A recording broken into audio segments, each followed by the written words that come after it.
Bienvenue Jean-Christophe Vogel, vous êtes le directeur général de l'ISC Paris, une grande école de commerce basée, comme son nom l'indique, à Paris. C'est la récré de Jean-Christophe. Alors des questions d'orientation, des questions sur l'avenir des jeunes. On va commencer tout de suite, Jean-Christophe, avec cette question. Est-ce qu'il faut savoir, dès le lycée, ce qu'on veut faire de sa vie?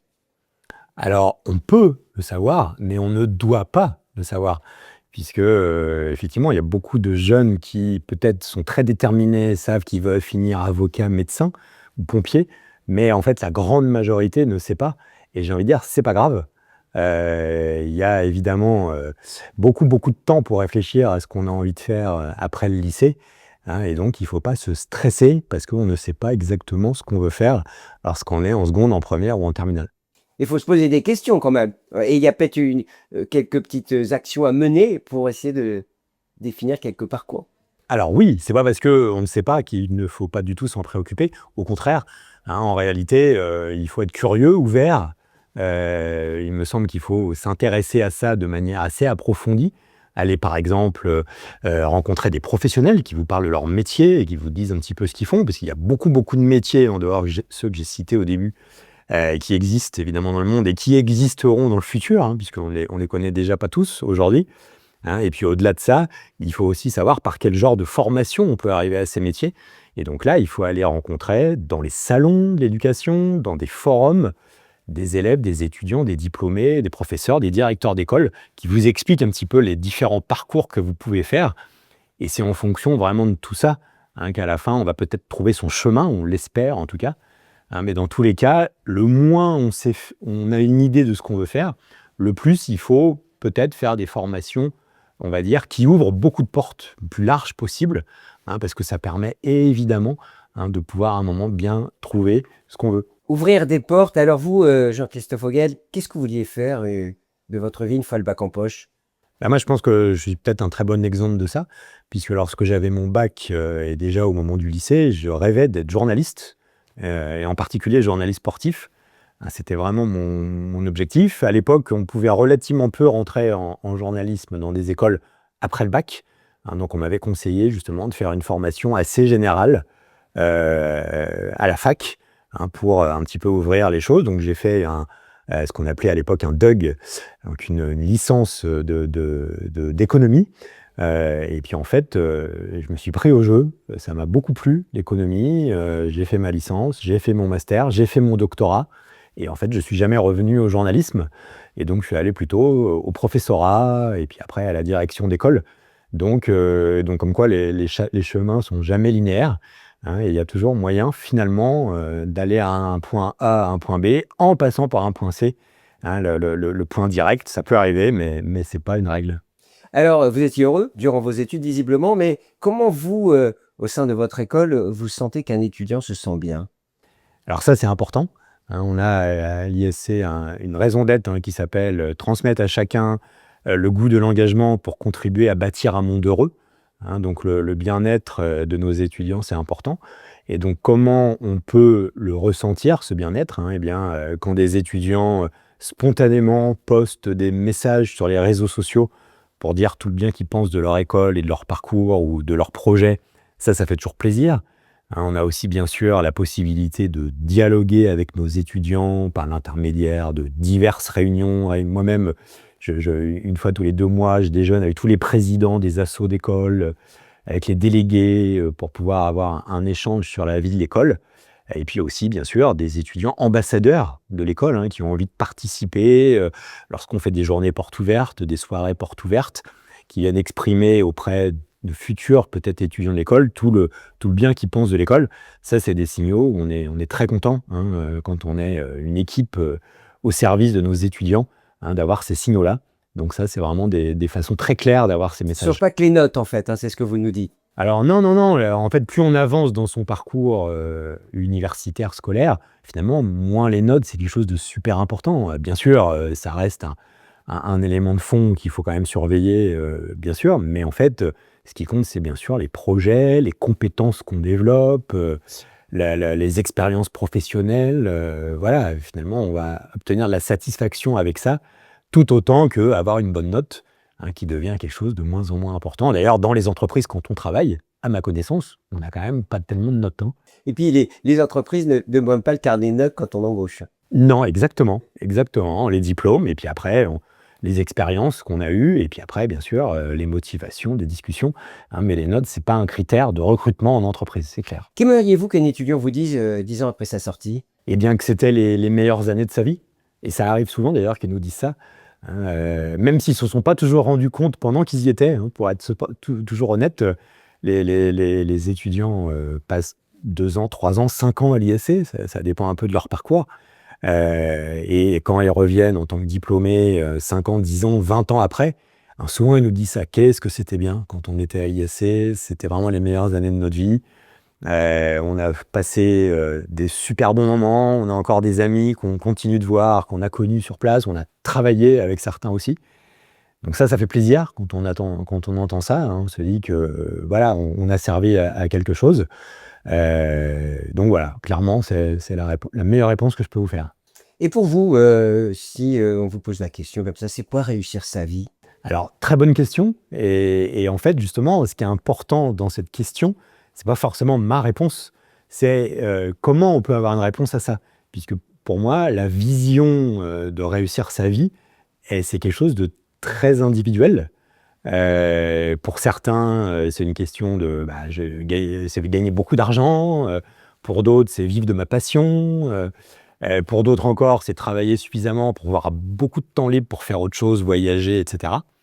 Donc en fait, chacun a la possibilité et le maître finalement de la réussite de sa vie. Il faut juste avoir son GPS, savoir ce qu'on veut, et donc se donner les moyens d'y arriver. Et c'est pas des questions, encore une fois, d'argent, c'est pas des questions... ça peut l'être, mais c'est pas une obligation. Donc réussir sa vie, vraiment, je demande à chacun de se la poser. C'est quoi sa propre raison d'être? Celle qui fera que tous les matins, on sera heureux d'aller au travail, d'avoir des projets, d'avoir une famille, hein, puisqu'il faut voir le sujet à 360.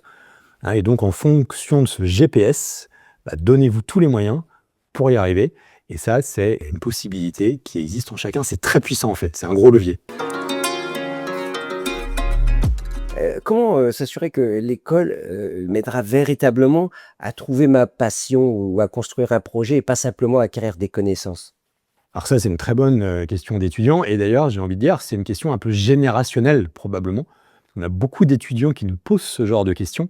Et donc, c'est pour cette raison qu'à l'ISC, on a l'idée d'avoir ce qu'on appelle un parcours passion dans notre diplôme bachelor. Lorsqu'on sort du bac, qu'on intègre l'ISC, les emplois du temps sont ainsi faits que le matin, on a cours, mais l'après-midi, on s'occupe de sa passion. Donc la passion au sens large, ça peut être du sport, ça peut être de l'art, de la culture, ça peut être de la création d'entreprise si on est entrepreneur. En tout cas, je suis certain que lorsqu'on est au lycée, on a forcément une passion, voire des passions.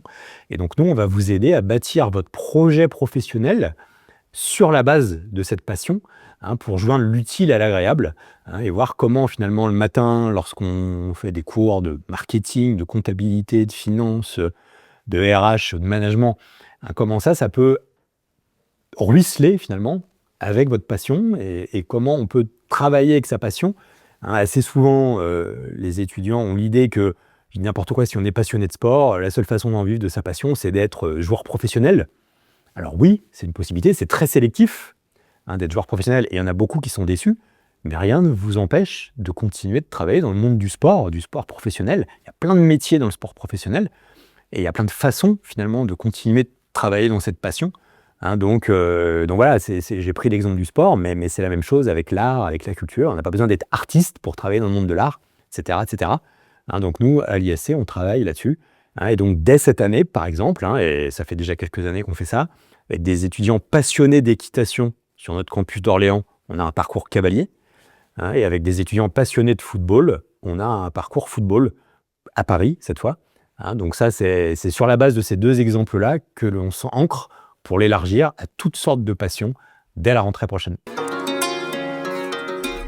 Comment, en tant que parent, accompagner son enfant? Parce que quand il est à l'école, il est majeur, il peut faire ce qu'il veut, mais est-ce que le parent a un rôle? Alors oui, a priori, c'est important qu'il ait un rôle.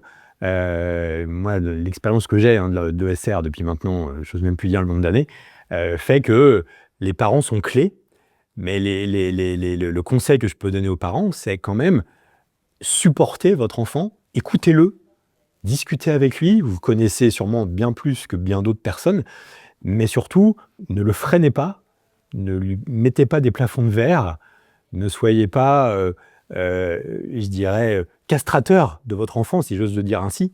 Hein, il faut au contraire le supporter, l'écouter, l'aider à s'éveiller, l'aider à s'ouvrir et à faire ses choix.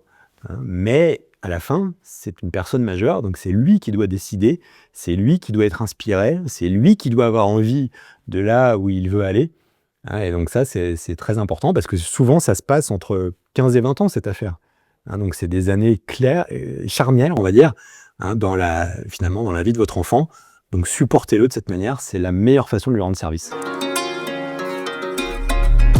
Dernière question de Caroline Nétron, un peu d'impertinence, hein, c'est la fondatrice de Nomade, ça concerne, vous savez, quelque chose qui concerne notamment les écoles de commerce, mais aussi les écoles d'ingénieurs. Est-ce que les palmarès, c'est important? Alors oui, très bonne question de Caroline, je la remercie de la poser. Alors je vais répondre comme je suis normand, oui et non. Oui, parce qu'en fait, globalement, il y a des écoles qui sont dans les palmarès, il y a des écoles qui n'y sont pas. Donc celles qui sont dans les palmarès, c'est que déjà, elles ont un certain nombre de palmes qui leur permettent d'être éligibles au palmarès. Et donc quand une école n'est pas du tout dans un palmarès, il faut quand même se poser la question de pourquoi. Et bien sûr, souvent, c'est parce qu'ils n'ont pas de diplôme reconnu, parce qu'ils ne sont pas dans une catégorie qui est reconnue dans les écoles d'ingénieurs ou dans les écoles de management. Donc oui, de ce point de vue-là, c'est très important. Après, une fois qu'on est dans cette catégorie d'école, il y a des hiérarchies qui sont plus ou moins établies, mais en réalité, hein, l'expérience montre que ces hiérarchies, elles se jouent à très peu. Hein, des fois, quand vous regardez les classements, ça se joue à 1 point, ça se joue à 3 fois rien. Parce qu'une école a fait 15 publications ou l'autre en a fait 16, franchement, c'est pas ça qui change la vie de l'étudiant. Hein, donc, au final, ce qui est important au-delà des hiérarchies établies pour celles qui sont dans les palmarès, c'est qu'aussi l'étudiant sente son école, que l'expérience étudiante qu'on lui propose corresponde un petit peu à ses envies, corresponde à la manière dont il envisage ses études supérieures. Et là, quand des écoles ont 3, 4, 5 places d'écart, franchement, c'est pas ça qui doit être un choix déterminant, hein, selon moi. Hein, clairement, il faut aller beyond le classement et bien regarder l'école. Elle est toujours au-delà des idées reçues, hein. De toute façon, c'est un peu le fil rouge, hein, de tout ce que vous avez dit jusqu'à maintenant. Merci beaucoup et je rappelle que vous êtes toujours directeur général de l'ISC Plus que Paris. jamais. Merci beaucoup. Merci à vous.